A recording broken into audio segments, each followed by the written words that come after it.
Bienvenue sur l'Argus.fr pour la visite d'un endroit vraiment exceptionnel, un musée consacré uniquement à la marque Mazda. Mais nous ne sommes pas au Japon, à Hiroshima, le berceau de la marque. Nous sommes en Bavière, à côté d'Augsbourg, dans le musée qui a été mis en place par la famille Frey. Alors cette famille est concessionnaire Mazda depuis les débuts de la marque en Europe, dans les années 70. Ils ont une passion pour le moteur rotatif, Wankel, qui a été inventé en Allemagne et industrialisé à grande échelle par Mazda, notamment au Japon.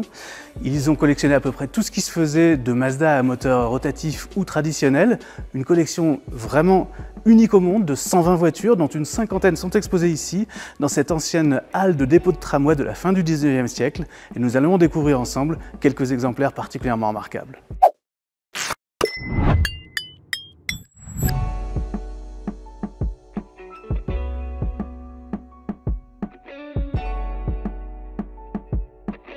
Le tout premier véhicule construit par Mazda date de 1931, c'était un véhicule 3 roues utilitaire, mais la première vraie voiture entre guillemets, c'est elle, c'est la R360 Coupé, 1960, après-guerre, la société se reconstitue, l'automobile est appelée à se démocratiser, et c'est une de ces Kei-cars, cette catégorie de micro-voitures japonaises qui a connu un énorme succès populaire. Elle a détenu jusqu'aux 2/3 du marché à son époque. Alors c'est une micro-voiture peut-être, mais elle emmène 4 personnes, avec son vaillant moteur V2 de 16 chevaux, qui lui permet d'atteindre 90 km/h et surtout sur la balance c'est vraiment impressionnant, elle n'a qu'un poids de 380 kg.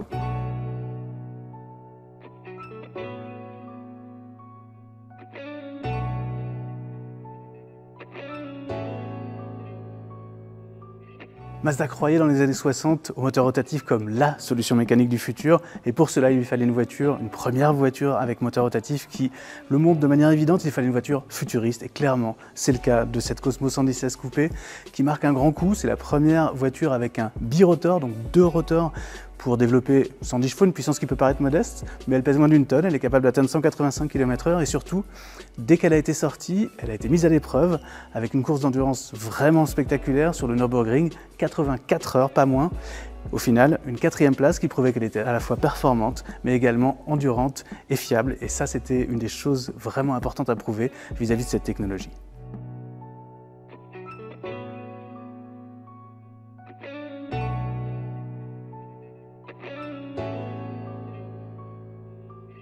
Fin des années 60, Mazda souhaite monter en gamme. Pour monter en gamme, il faut de beaux designs et pour trouver les meilleurs designers du monde, surtout à cette époque, eh bien c'est en Italie qu'il faut aller. Alors la marque se tourne vers Bertone qui dessine ce magnifique, ce sublime coupé R130 Luce Lumière en italien qui aurait vraiment sa place dans un musée des beautés automobiles, quelle qu'elle soit et de quelque marque qu'elle soit.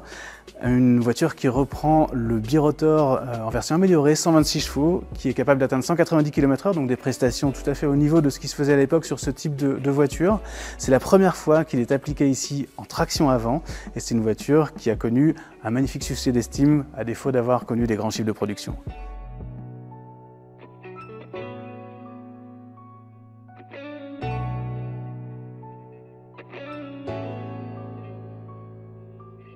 En 1979, Mazda présente la toute première génération du coupé RX-7 qui aura un succès immense, près d'1 demi-million d'exemplaires seront fabriqués, un succès particulièrement aux USA et également en compétition,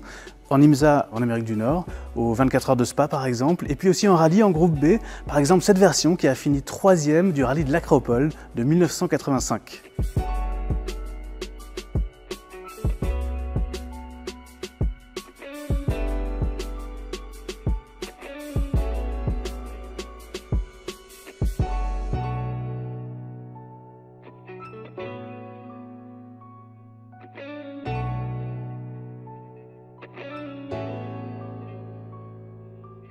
Au milieu des années 70, le succès de la Golf commence à faire des jaloux. Alors les Japonais s'intéressent au marché européen particulièrement et développent spécialement pour lui cette première génération de la 323 qui n'a pas l'air comme ça d'une révolution, mais pourtant c'est une révolution culturelle pour la marque et pour l'industrie automobile asiatique parce que c'est une des premières à avoir un haillon, ce type de forme comme cela qui a autant de succès en Europe. Et pour l'amener en Europe, Mazda a décidé de lui faire traverser toutes les terres qui séparaient Hiroshima de Francfort, le salon où elle a été présentée cette année-là.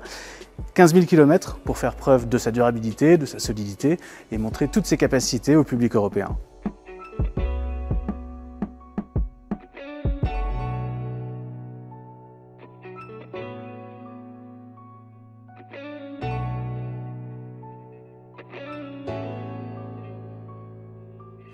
Retour aux Kicars, ces micro-voitures typiquement japonaises avec cette incroyable Otozame AZ1 qui a été présentée au Salon de Tokyo en 1991 et fait vraiment sensation, vous imaginez, avec ses porte-papillons dans un calibre de 3,29 m. Alors ses performances ne sont peut-être pas aussi impressionnantes que ce que laisse augurer son style et ses badges Mazda Speed, la branche motorsport de Mazda. Avec son 3 cylindres de 64 chevaux, elle atteint 150 km/h et l'ensemble était assez cher pour l'époque. C'était pas une époque qui était particulièrement propice à ce genre de fantaisie. Elle n'a pas connu un grand succès, mais elle a quand même été produite en série à plus de 4000 exemplaires.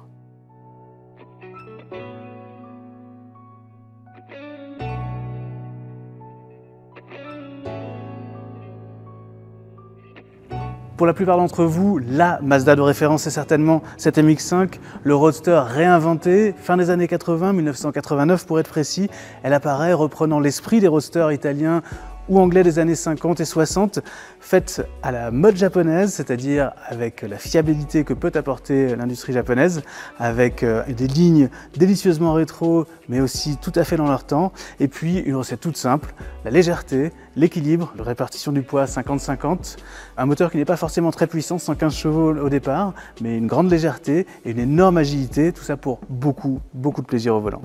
Au fil des 4 générations jusqu'à aujourd'hui, c'est un succès extraordinaire, c'est simple, c'est le Roadster le plus vendu au monde, plus d'1 million d'exemplaires, un nombre incalculable de séries spéciales, des carrosseries comme celle par exemple que l'on voit ici sur la base de la série 2, en forme de coupé, extrêmement rare, des concept cars, et puis bien sûr, la MX-5 c'est une voiture de sport, c'est une voiture que l'on retrouve sur les circuits du monde entier et c'est même la voiture la plus représentée sur les circuits.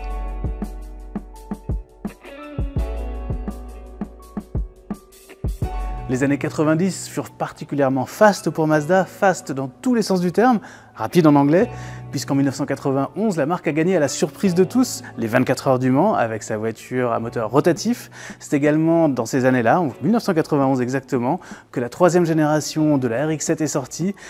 Avec son double turbo, 280 chevaux dans sa version la plus performante, c'était quasiment une supercar, elle était capable d'atteindre 250 km/h et elle est devenue une véritable icône pour les amateurs de jeux vidéo. J'espère que cette vidéo vous aura donné envie de venir faire le voyage en Bavière pour découvrir ce musée qui vraiment recèle de beaucoup de choses au-delà même de tous ces modèles emblématiques qu'on a pu découvrir ensemble. Ça vaut vraiment le voyage que vous soyez passionné de la marque bien sûr, mais également simplement passionné d'automobile.